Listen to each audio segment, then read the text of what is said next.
कवयत्री सुमिना अभिलाषीजीको कटाक्ष कटाक्ष कटाक्ष।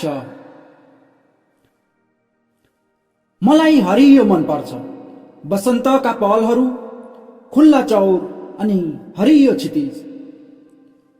कहिलेकाहीँ यात्रामा घना जंगल भेटिन्छ।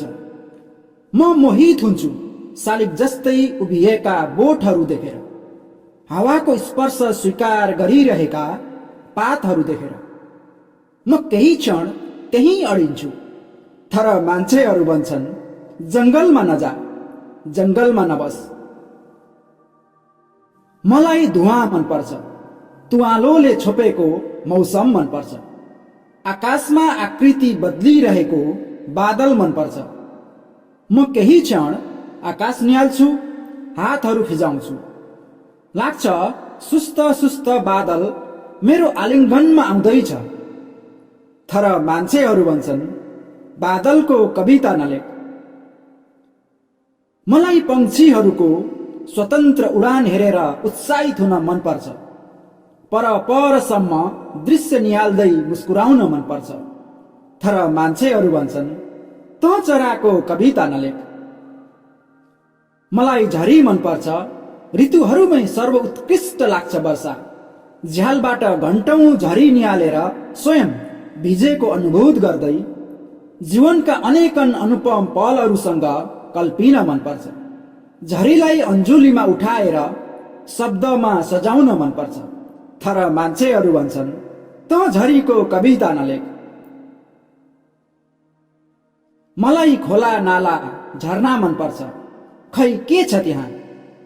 त्यही खोज्न म कहिलेकाहीँ घण्टौं बगरमा बिताउँछु। पत्थरहरूको नियति पढ्छु, किनारहरूको वियोग देख्छु, तर मान्छेहरू भन्छन् त बगरमा नजा, बगरको कविता नलेख। फूल प्रकृतिकै अनुपम सुन्दरता, जो सिर्फ फुल्छ झर्नकै निमित्त, चुडिनकै निमित्त। ऊ आफै उदार छ, त्यागी छ, जसको प्रयोग गरिन्छ जन्मदेखि मृत्युसम्मका उत्सव र शोकहरूमा।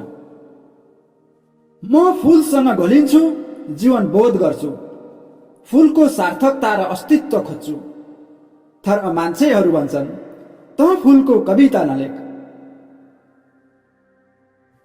जुन सिर्फ प्रकाशको पर्याय होइन, हो अन्धकारको विनाशक बिम्ब पनि, जसले सङ्घर्ष सिकाउँछ जिन्दगीका उत्पात पलहरूसँगको। म घरको छतमा बसेर घण्टौं जुनसँग मौन संवाद गर्छु र जीवनका अनेकन प्रेरणा ग्रहण गर्छु, तर मान्छेहरू भन्छन् त जुनको कविता नलेख। मान्छेहरू भन्छन् यो रात हाम्रो होइन, अँध्यारोको हो, भूत प्रेत आत्माहरूको हो। तर मलाई पढ्नु छ अँध्यारोको समाजशास्त्र, रातको दर्शनशास्त्र। मान्छेहरू भन्छन् त दिनको उज्यालोको कथा नलेख, रातको अँध्यारोको कविता लेख्दै नलेख। मान्छेहरू भनिरहन्छन् त रातको कविता नलेख, जुनको फूलको कविता नलेख, त प्रकृतिको कविता नलेख, त यो लेख त्यो नलेख। त्यो कविताको के काम?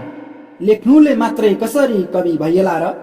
लेख्नुको उद्देश्य नभएपछि कलाको मात्रै के काम? कलाको उद्देश्य नभएपछि। म गुनगुनाउँछु एउटा कण्ठस्थ कविता, कृष्णसेन इच्छुकका शब्दहरू। हाम्रा विचारमा प्रतिबन्ध लाउँदै, हाम्रा हातहरूमा हत्कडी पहिराउँदै, तिमी भन्छौ लेख्न त लेख, तर यो गीत नलेख। हामी भने त्यही गीत लेखिरहन्छौँ। अनि प्रश्न गर्छु, मान्छे स्वभावैले निषेध किन चाहन्छ? ऊ अरूमाथि आफ्नो स्वामित्व किन चाहन्छ? ऊ अरूका आकांक्षाहरूमा किन हावी हुन चाहन्छ? ऊ अरूका स्वाभाविक अस्तित्वहरू किन अस्वीकार गर्छ? उसलाई थाहा छ संसार अस्तित्व र अस्तित्वहरूको मेल र बेमोलहरूको आवाज हो, विचार र विचारहरूको, स्वभाव र स्वभावहरूको टकराव हो। हजुर, यो टक्राव हो। यो कविता थिएन, एउटा कटाक्ष थियो। यो कटाक्ष लेख्नु भएको थियो कवयित्री सुमिना अभिलाषीजीले।